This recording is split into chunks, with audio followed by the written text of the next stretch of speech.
할렐루야. 할렐루야. 오늘 저는 에베소서 4장 25절에서 32절까지 말씀을 본문으로 교회는 병원입니다 라는 제목의 말씀을 전하도록 하겠습니다. 지난 4년 동안 겪어보셨겠지만 제가 훌륭한 목사는 아닙니다. 설교도 매끄럽게 하지 못하고 성도님들을 위로하는 설교는 더더욱 잘 못합니다. 인격적으로도 아직 다듬어지지 않은 면이 많고 설교하거나 가르치는 것에 비해서 실생활이 쫓아가지 않은 부분도 참 많습니다. 그래도 예수님을 닮아가려고 애를 참 많이 쓰고 주님의 뜻이다 싶으면 어떻게든 순종하려고 몸부림치는 모습 때문에 주님이 불쌍히 여겨주셔서 여기까지 올 수 있지 않았나 싶습니다.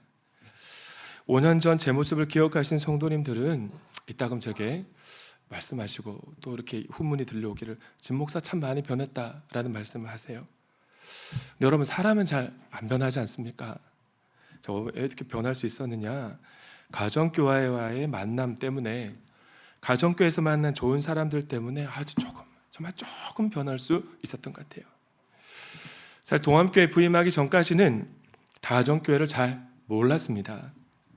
하나님의 교회의 부흥을 이루기 위해 주신 여러 다양한 프로그램 중에 하나가 가정교회라고 생각했기 때문에 부임 초창기까지만 해도 가정교회가 가진 장점은 최대한 살리고 지금까지 제가 경험한 여러 다양한 프로그램들을 믹스해서 우리 교회를 성장시키려고 했던 것 같아요.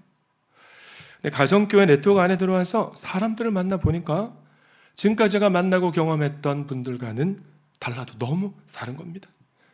어떻게든 서로를 성공시켜주고 싶은 마음에 아낌없이 섬겨주시고, 때로는 함께 기뻐하고 때로는 나눔하면서 들으면 함께 분노하면서 공감해 주시는, 가정교회 목사님들을 만날 때마다 한없이 부끄러웠습니다. 얼마 전 말씀 집회 시간에 우리 목사님은 강사 목사님 통해서도 우리가 많이 도전받고 부끄러웠잖아요. 그래서 가정교회를 향한 저희 부부의 마음이 조금씩 열려 왔었던 것입니다. 우리 교회 안에도 가정교회 정신으로 충만하신 분들을 보면 한번 돌아보십시오. 교회를 얼마나 사랑하시고 보이는 곳에서 보이지 않는 곳에서 정말 몸으로 섬기고 마음으로 섬기고 목장 식구들을 위해 헌신하시는지 모릅니다. 저는 우리 교회가 가정교회 공동체라는 것이 너무나 자랑스럽습니다. 아멘. 울산 다운 공동체 교회를 섬기시는 박종근 목사님은 가정교회를 이렇게 정의하십니다. 성경적인 교회로 만들어 가려는 가정교회의 정신에 온전히 부합하는 교회는 가정교회가 뭐고? 무엇이고요? 문화고, 그렇지 않은 교회는 프로그램에 불과하다. 혹 우리 성도님들 중에는 가정교회를 프로그램으로 생각하시는 분들은 없으시지요? 2026년에는 2026년 교회포효처럼 더 깊은 곳으로 가서 가정교회 정신이 문화가 되고 하나님의 소원을 풀어드리는 공동체가 되기 위해 더욱 진력했으면 좋겠습니다. 아멘을 안 하실까요? 원래 일부 아멘 잘하시는데 일부가 아멘 소리가 더 컸던 것 같아요. 아멘. 네. 한국 교회사의 권위자인 박영규 교수님이 한국 기독교 회사에 수록하신 이야기를 소개해드립니다. 1920년 일제강점기 시대에 경성에서 살인사건이 일어났습니다. 그 어떤 단서도 없었고 유일한 목적자라고는 당시 야소교인이라고 불렸던 기독교인 한 명이 전부였습니다. 근데 일본인 판사가 놀랍게도 그 야소교인의 증언만으로 피고인에게 사형을 선고한 거예요. 판결문에는 이렇게 적혀 있었습니다. 이번 살인사건에 물증은 없지만 증인으로 나온 사람이 야소교 신자이므로 그의 증언이 틀림없는 사실이라고 생각해서 사형을 선고한다. 정말 놀랍죠. 세상의 교회를, 그리스도인들을 바라보는 시선이 이랬던 것입니다. 그러나 오늘날은 어떤가요? 교회와 기독교인에 대한 인식이 좋지 않습니다. 그만큼 기대치가 높아서일 것인데 대개 성도님들이 기대치를 가지고 이 새 가족들이 교회에 오세요. 근데 오히려 실망하거나 상처를 받고 환멸을 느끼고 돌아가는 경우가 많기 때문에 그렇습니다. 그리고 돌아가서는 교회는 역시 그렇더라, 이런저런 문제가 있더라 이야기를 하면서 그 주변이 어둠으로 바뀌게 되는 거죠. 그래서 어딘가는 건강한 교회가 있겠지 하는 바람으로 또 다른 교회들을 찾아가십니다. 그런데 그 교회도 똑같습니다. 교회에 오면 좀 사랑받을 줄 알았는데 자기들끼리 친한 사람들끼리 똘똘 뭉쳐가지고 비집고 틈이 없는 거예요. 그리고 내가 느끼기에 저 사람 밑에 들어가야 이 교회에서 신앙생활 할 수 있을 것 같은 그런 마음을 받는, 예수님께서는 서로 사랑하라 하셨는데 자기 눈에 들보는 보지 못하고 다른 사람 눈에 있는 티끌을 지적하면서 갈등하는데 어떻게 실망하지 않을 수 있겠습니까? 결국엔 하나님과 나와의 관계 몰바르면 되지, 집에서 가정 예배나 드리자 그러는 거예요. 그렇게 가난한 성도가 되고 나중에는 그마저도 흐지부지 되는 경우가 한국 교회 안에 얼마나 많은지 모릅니다. 또 어떤 분들은 어딘가에는 내가 추구하는 이상적인 교회가 있겠지, 살아가는 교회가 있겠지, 용납하는 교회가 있지 않겠어 하는 소망을 가지고 그래도 이 교회 저 교회 지금도 전전하고 계신 분들이 계실 것 같아요. 그런데 어느 교회를 가도 마찬가지입니다. 처음에는 반기는 것 같은데 가만히 보니까 이 교회에 등록하게 하려는 피상적인 반김인 것 같아. 또 이 교회는 건강해 보이는 것 같은데 깊이 들어가 보니까 담임 목사 장로가 암투를 벌이고 있는 겁니다. 여기도 아니구나, 어딘가는 건강한 교회가 있지 않을까, 그렇게 이상적인 교회를 찾아 헤매다가 결국엔 안티 크리스천이 되는 사람들이 우리 주위에 참 많죠. 그렇다면 이상적인 교회의 모습은 어떤 모습일까요? 성경에 여러 교회가 나오지만 사람들이 교회를 선택하는 일반적인 기준을 보면 에베소 교회가 가장 부합하지 않나라는 생각을 해봤습니다. 여러분, 우리가 교회를 선택할 때 어떤 선택, 어떤 교회를 여러분 염두에 두십니까? 이상적인 교회가 되려면 일단 위치가 돼야 될 것 같아요. 역세권, 버스를 타도 2번 갈아타지 않는. 그런데 에베소 교회가 세워진 에베소라는 도시는 소아시아의 교통 중심지였습니다. 화면으로 보시는 것처럼 고고학자가 에베소 유적을 발굴해 보니까 예수님이 이 땅에 오시기 전 400년 전에 만들어진 고대 도시였는데도 포장도로가 다 깔려 있었던 교통망의 중심지였습니다. 또 이상적인 교회가 되려면 문화 수준도 높아야 할 것 같아요. 그런데 당시 에베소는 고도의 문명을 자랑하는 도시였습니다. 에베소에 있는 아데미 또는 다이애나 또는 아프로디테 신전을 보면 18m 높이의 기둥이 세워져 있었는데 고대 시인 안티파트로스가 선정한 세계 7대 불가사의 중에 하나라고 이렇게 이 시인이 그 노래 가운데 기록해 놨을 정도로 문명의 도시였습니다. 아테네의 파르테논 신전보다 2배 이상 컸다고 하고요, 18m 높이에 약 127개의 거대한 대리석 기둥들이 쫙 들어서가 신전을 또 바치고 있는, 그리스 건축 역사상 건축 전체를 대리석으로 만든 최초의 거대 신전이 바로 아데미 신전이었던 겁니다. 지금은 여러분 지금 화면으로 보시는 것 같이 기둥하고 터만 남아있지만 AI로 보고 나면 저런 모습입니다. 고도의 문명을 자랑하는 도시가 바로 에베소였던 거예요. 또 이상적인 교회가 되려면 어떤 요건이 필요할까요? 누가 교회를 설립했는가도 중요할 것입니다. 우리 동암교회는 성도님들을 너무나 사랑하시고 인품이 훌륭하셔서 존경을 받으시는 우리 박병창 목사님, 자녀들의 이름까지도 하나하나 다 기억하셨다고 하잖아요. 우리 박병창 목사님이 설립하셨다는 것이 우리 교회의 자랑 아닙니까? 자, 그런데 에베소 교회는 사도 중에 사도라고 불리는 바울 사도가 설립한 교회였습니다. 자, 그래도 아무리 탁월한 목회자가 교회를 설립했어도 이 성도님들이 말씀으로 무장되어 있지 않으면 성령의 능력이 나오질 않는데, 사도행전 19장 10절 말씀에 따르면 에베소 교회는 바울이 두란노라는 사원을 빌려서 무려 2년 동안 제자 훈련을 시켰던 교회입니다. 성도들이 성경을 알아요, 많이. 네, 여러분도 아시다시피 바울은 사도잖아요. 사도가 어떤 역할을 했습니까? 저처럼 이 진목사처럼 한 교회에 머물면서 목회하는 사역자가 아니었습니다. 예수님의 마지막 지상 대명령에 따라 복음이 들어가지 않은 곳에 갑니다. 그곳에서 복음을 전해서 영혼 구원하여 세를 베풀고 제자를 만들어서 목자로 세우곤 그 목자에게 교회를 맡기고 또 다른 교회, 다른 지역으로 가는 거예요. 다른 지역으로 가서 영혼 구원하여 제자 만드는 것, 교회를 세우는 것이 바울의 사명이었는데 웬일인지 바울 사도가 에베소 교회에서만큼은 3년 동안 머물면서 2년 동안 제자 훈련을 시켰던 거죠. 종합하면 에베소 교회는 우리가 이상적인 교회라고 생각할 수 있는 모든 조건을 모두 다 싹 다 갖추고 있었던 교회였던 것이죠.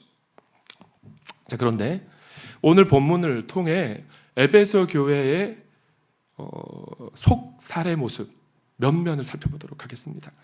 25절 말씀 보실까요? 함께 읽습니다. 시작.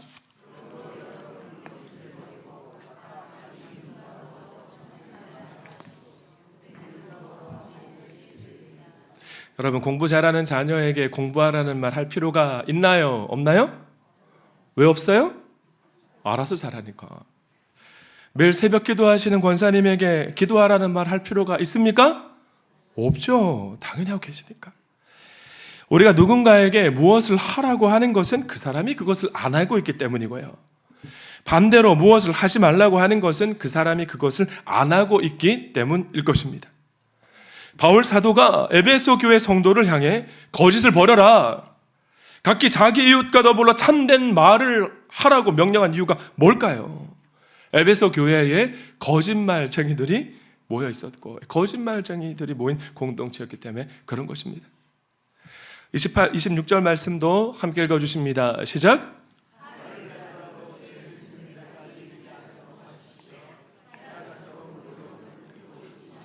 26절 말씀을 볼 때 에베소 교회에는 어떤 성도들이 있었다는 건가요?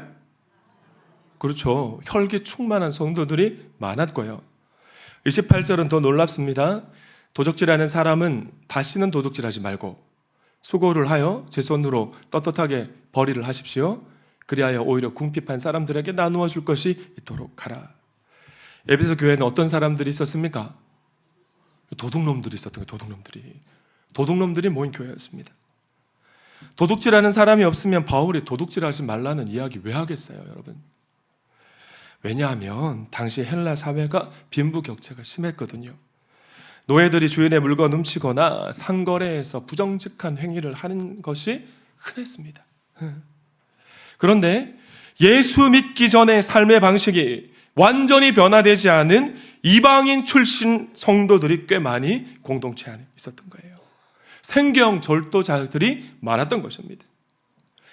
29절 말씀도 함께 보실까요? 함께 읽습니다. 시작.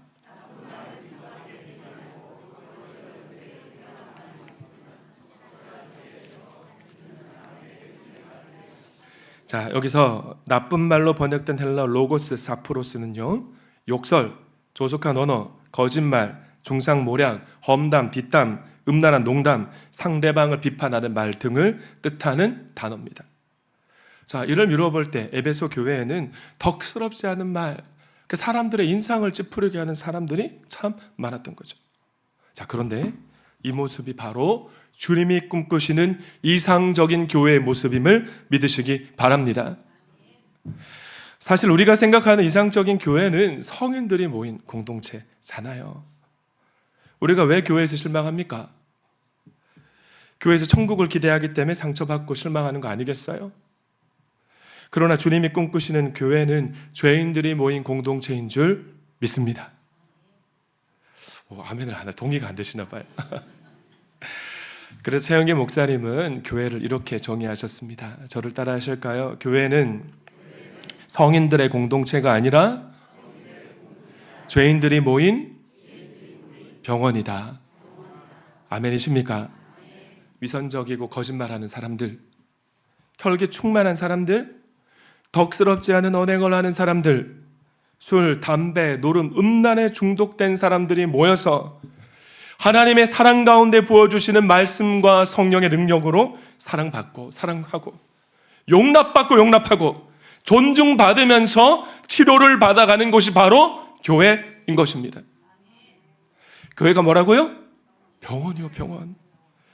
교회는 병원이라는 최영기 목사님의 교회론에서 가정교회 정신과 가정교회 문화가 나온 거예요. 이상적인 교회는 천국 같은 교회가 아니라 병원 같은 교회입니다. 이 시간 교회에 대한 개념이 새롭게 정립되시길 축원합니다. 그러니까 교회에서 이기적인 사람, 교만한 사람, 세상적인 사람, 계산적인 사람, 혈기 충만한 사람, 덕스럽지 않은 말을 하는 사람들을 만나시더라도 놀라면 된다, 안 된다? 안 되죠. 왜요? 교회는 병원이니까. 예수님께서 이렇게 말씀하셨잖아요. 건강한 사람에게는 의사가 필요하지 않으나 병든 사람에게는 필요하다. 나는 의인을 부르러 온 것이 아니라 어떤 사람을 부르러 왔다? 죄인을 불러서 회개시키러 왔노라. 할렐루야. 교회는 병원이기 때문에 그런 사람들이 모여 있는 것이 이상한 일이 아니라 당연한 일인 거예요. 어느 날 한 청년이 찰스 스펄전 목사님을 찾아와서 불평을 늘어놓았다고 합니다. 목사님, 제가 다니는 교회는 문제가 너무 많습니다. 위선자도 많고 사랑도 없습니다. 그래서 저는 이 땅에서 가장 완전한 교회를 찾아 떠나려고 합니다. 그러자 스펄전 목사님이 빙그레 웃으시면서 이렇게 말씀하셨다고 해요. 혹시라도 자네가 그런 교회를 찾거든 나에게도 좀 알려주게나. 나도 그 교회의 성도가 되고 싶네. 그러면서 덧붙이시길, 그러나 조심하게, 자네가 그 교회에 발을 들여놓는 순간 더 이상 그 교회는 완전한 교회가 아니게 될 걸세. 만약 이상적인 교회가 정말 있다면, 여러분 이상적인 교회를 발견하신다면 저와 여러분은 이 진 목사를 표현해서 그 교회에 가면 안 될 것 같아요. 왜 그렇습니까? 우리가 그 교회에 가는 순간부터 그 교회의 완전함은 깨질 테니까요. 그래서 우리 교회는 2026년에 더욱 병원과 같은 교회가 될 수 있기를 소망합니다. 자, 그러려면 어떻게 해야 될까? 다른 사람을 위해서도 나 자신을 위해서도 함께 해줘야 할 것, 만들어 가야 될 것이 있습니다. 한 번 더 따라 합시다. 치료받을 수 있는 분위기를 만들어야 한다. 교회는 병원이기 때문에 반드시 치료가 일어나야 하고, 치료가 일어나려면 치료받을 수 있는, 치료가 일어나는 분위기를 함께 만들어 가야 되는 것입니다. 우리 교회가 병원이 되려면, 서로 치료하고 치료받는 교회가 되려면 무엇을 해야 될까요? 32절 말씀 함께 읽습니다. 시작.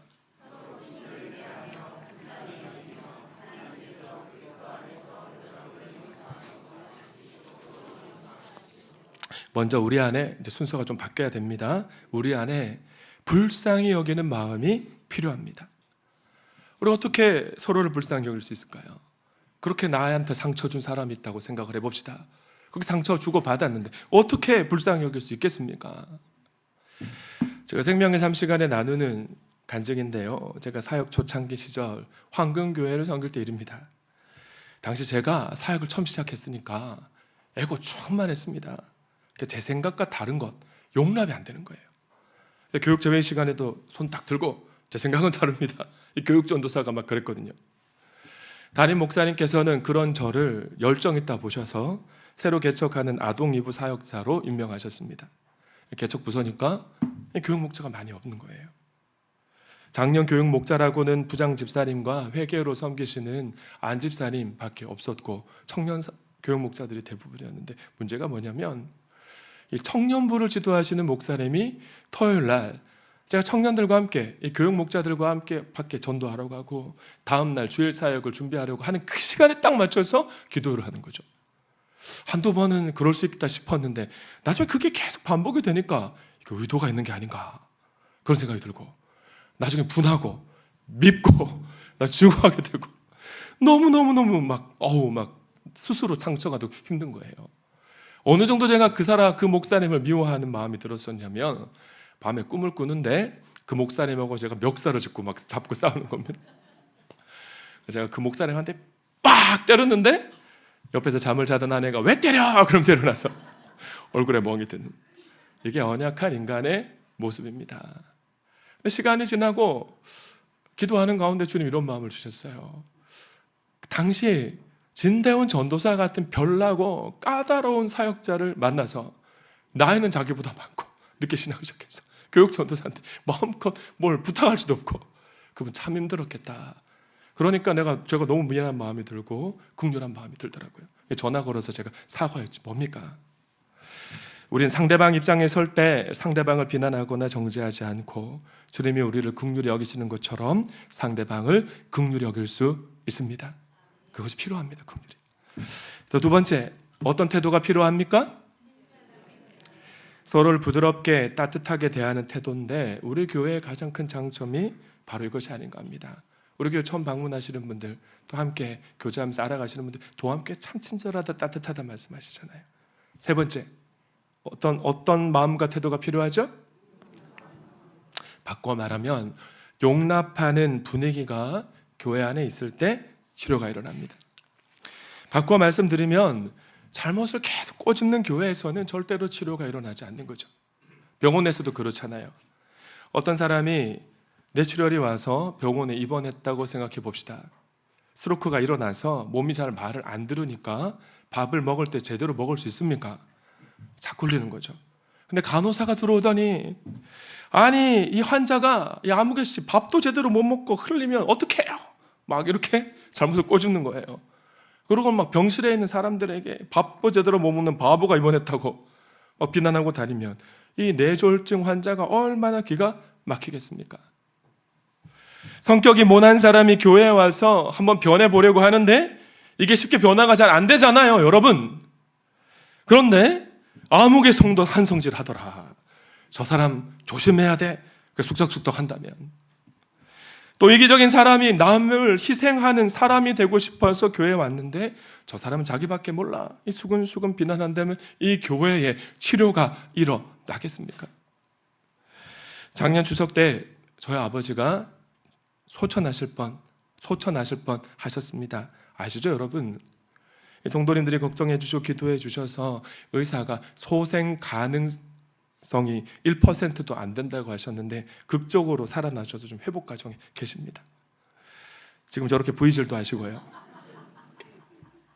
지금 저렇게 그림도 그리신대요. 간병인 아버지 톡을 보내오시는데 오늘은 어르신이 마스크팩을 하셨습니다. 오늘은 조금 짜증도 내셨습니다. 좋아지고 계십니다. 걱정하지 마십시오. 병원에서는 이런 것들이 다 칭찬입니다. 병원에서는 잘못을 지적하지 않습니다. 병원에서는 환자가 아프다고 소리를 질러도 나무라지 않습니다. 얼마나 고통스러우면 저럴까 이해하고 용납해 줍니다. 왜요? 환자가 왔으니까, 병원이니까 당연하죠. 2026년 우리 교회가 더욱 병원 같은 교회가 될 수 있기를 여러분 원하십니까? 그러시다면 조금이라도 잘하는 것이 있으면 서로 칭찬해 주시고 격려해 주시기 바랍니다. 왜 그렇게 해야 되죠? 주님이 꿈꾸시는 교회는 병원 같은 교회이기 때문입니다. 지금도 잘하고 계시지만 새해에는 서로의 잘못을 용납하고 작은 일에도 격려하고 칭찬하는 분위기를 함께 만들어갈 수 있기를 소망합니다. 이를 위해 제안드리고 싶은 것이 몇 가지 있습니다. 첫째, 가족 같은 분위기가 필요합니다. 우리가 서로 치료하고 서로 치료받는 교회를 만들어가기 위해서는 정말 가족 같은 분위기를 함께 만들어가야 됩니다. 가족도 따뜻한 가족일 수 있겠죠. 근데 가족 같은 분위기가 만들어 봅시다. 그렇게 목사가 선포하고 기도만 하면, 그렇게 만들어줄 수 있으면 얼마나 좋겠습니까만은 노력이 필요하다는 거예요. 그래서 드리는 말씀인데요, 베드로 사도도, 바울 사도도, 요한 사도도 신약교회 성도들을 향해 형제자매라고 불렀습니다. 함께 읽어봅시다. 시작.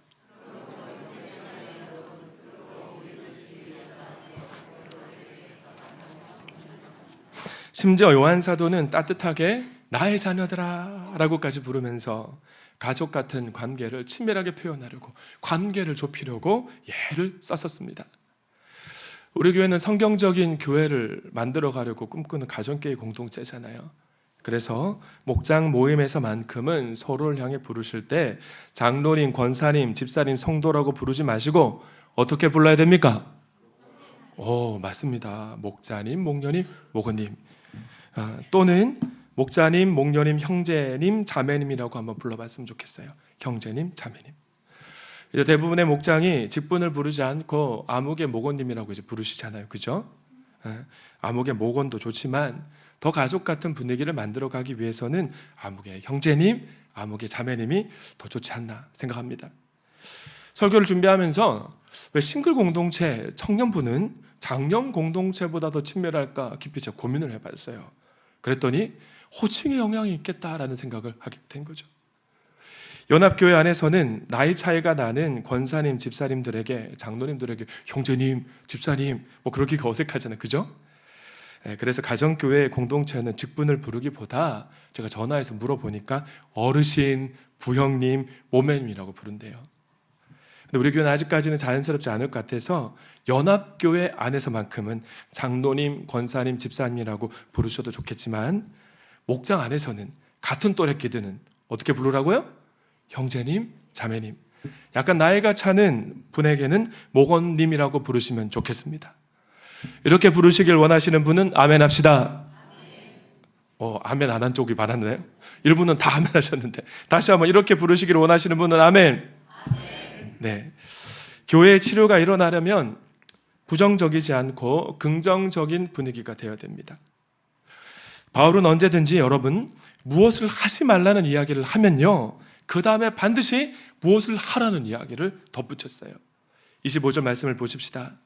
그러므로 여러분은 거짓을 버리고 한 걸음 더 나아가 각자 자기 이웃과 더불어 어떤 말을 하라? 참된 말을 하라. 거짓을 버리십시오. 한 걸음 더 나아가서 어떻게 하라고요? 각자 자기 이웃에게 진실된 말을 하십시오. 28절에서도 함께 읽습니다. 시작.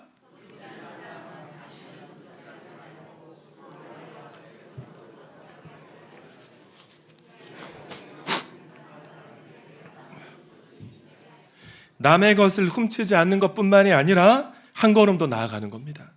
정당하게 일하십시오. 그래서 일할 수 없는 다른 사람들을 도와주십시오.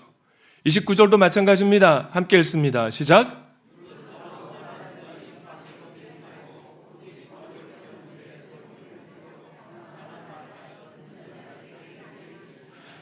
자, 불쾌하고 더러운 말은 입 밖에도 나오지 않게 하십시오. 여기서 멈추지 않죠. 한 걸음 더 나아갑니다. 기회가 있는 대로 어떤 말을 하라? 선한 말을 하라. 덕을 세우는 말을 하십시오. 우리 교회에, 여러분의 목장에, 가정에 치료의 역사가 일어나려면 하나님이 기뻐하지 않는 말과 행동을 하지 않는 것에서 멈춰서는 안 됩니다. 한 걸음 더 나아가야 돼요. 하나님이 기뻐하시는 언행을 하실 수 있는 성도님들의 가정과 목장과 우리 교회가 될 수 있기를 축원합니다. 바꿔 말씀드리면 이 부정적인 언행에서 긍정적인 언행으로 옮겨가야 되는 거예요. 하지 말아야지가 아니라 무엇을 해야겠다라고 초점을 바꿔보시기 바랍니다. 오늘은 신령감사주일입니다. 각자가 새해 결심을 세우셨을 것 같아요. 여러분의 새해 결심은 무엇입니까? 무엇을 결심하셨든 이 시간 긍정적인 결심으로 한번 바꿔보시죠. 예를 들면 올해는 자녀들에게 잔소리하지 말아야 되겠다. 남편에게, 아내에게 상처 주는 말 하지 말아야겠다가 아니라 여기서 그치지 않고 한 걸음 나가는 거예요. 칭찬을 많이 해줘야겠다. 격려해줘야겠다. 공감해줘야겠다. 위로해줘야겠다. 그렇게 바꿔보시라는 겁니다. 하나님의 치료의 역사는 부정적인 곳에서 이루어지지 않고 긍정적인 공동체에서 일어나기 때문입니다. 말씀을 맺습니다. 사랑하는 동안가족 여러분, 우리 예수님께서는 죄인들을 교회로 부르시어 교회를 병원으로 만드셨습니다. 그리고 성령님께서는 병원 같은 교회에서 치료의 역사를 행하고 계세요. 그래서 크리스천에게는 반드시 변화가 일어나기 마련입니다. 만약 여러분이 교회 생활을 하고 있음에도 불구하고, 제가 생명의 삶 시간에 강조하는 내용이잖아요. 예수 믿은 지 5년이 지나고 3년이 지나고 1년이 지났는데도 생활 가운데 사고방식이나 습관의 변화가 없다면 지금 여러분이 교회 생활을 제대로 하고 계시지 않을 가능성이 매우 높습니다. 왜냐하면 교회는 뭐니까요? 교회니까요. 치료받으려면 병원에 가서 내가 아픈 부분을 드러내야 되는데 그걸 하지 않고 꽁꽁 싸매고 있고 병을 키워가는데 어떻게 치료의 역사가 일어나겠습니까? 성도님들, 우리 동암교회는 정말 치료의 역사가 일어나는 병원이 되십시다. 누구든지 와서 허물이 들춰질까 봐 걱정하지 않고 자기를 오픈할 수 있는 교회, 자신의 상처와 아픔을 내볼 수 있는 병원의 분위기를 다 함께 만들어가는 2026년이 되었으면 좋겠습니다. 송구영신 예배 시간에 제가 선포했었는데요. 송구영신 예배에 사정상 참석하지 못하신 분도 계시고 설교 말미에 신앙 결심문을 작성하면서 선포했던 터라 제대로 못 들으신 분이 꽤 많으시대요. 그래서 다시 한번 이 시간 선포하고자 합니다. 2026년 12월 첫째 주간에 우리 교회는 송근석 이대 목사님 때로부터 가정교회를 전환한 후 그토록 소망하며 기도하였던 평신도 세미나를 개최하게 됩니다. 먼저 하나님께 크신 박수와 영광 올려드리겠습니다. 그러니까 아무 교회가 할 수 있는 것이 기준이 아니거든요. 송근석 목사님이 섬기시는 행복한 교회도 올해 평신도 세미나를 개최하시는데 우리 교회도 함께 동참할 수 있어서 얼마나 감사한지 모르겠습니다. 우리 교회가 가정교회 정신이 충만해서 평신도 세미나를 하려는 것이 아닙니다. 더 나빠지지 않기 위해 10년 동안 우리 가정교회 왔으니까 더 나빠지지 않기 위해 평신도 세미나를 개최하기 원합니다. 제가 송구영신 예배 시간에 평신도 세미나 개최하고 세 가지 더 깊은 곳으로 가자 실천사항을 말씀을 드렸는데 두 번째가 평신도 세미나 참석이잖아요. 여러분 벌써 11분이 평신도 세미나 참석하겠다고 2월 첫 번째 주 참석하겠다고 제게 마음을 표현해 오셨습니다. 전 우리 교회가 너무너무 기대가 되는 것 같아요. 평신도 세미나를 마친 많은 교회들의 성도님들이 교회에 대한 자부심이 커집니다. 그리고 형언할 수 없는 하늘의 복과 땅의 복을 부어주시는 것을 제가 다른 목사님들이 하는 간증 3나눔으로 제가 들었거든요. 이제 우리 교회가 우리 성도님들이 그 주인공이 되길 소망합니다. 하나님이 쏟아 부어주신 은혜의 주인공이 될 수 있기를 축원합니다. 축원합니다. 축원합니다. 축원합니다. 축원합니다. 이에 올해는 연합교회의 다른 사역들을 최소화하고 가정교회 정신을 뿌리대는 일과 목장을 세우는 일에 진력하고자 합니다. 제가 예언 하나 하겠습니다. 올해 우리 교회는 평신도 세미나를 은혜 가운데 마칠 것입니다. 하나님께서는 우리 교회에, 우리 목장에, 여러분의 가정에 행하신 일들이 엄청날 거고 그 일들 앞에 우리는 놀라게 될 것입니다. 그래서 2027년을 맞이하는 신년 감사의 주일인 오늘 더 큰 감사와 찬양과 영광을 주님께 올려드리게 될 줄 믿습니다. 옆에 계신 분에게 인사합시다. 병원 같은 교회 함께 만들어 가봅시다. 시작. 한 번 더 인사합시다. 행복한 사람이 행복한 세상을 만듭니다. 그렇게 올 한해 하나님의 사랑 안에 치료받는 사람들의 얼굴이 밝아지고 행복해진 사람들이 더 큰 행복한 세상을 풍성하게 만들어 가길 소망하면서 하나님께 영광의 박수 드리겠습니다.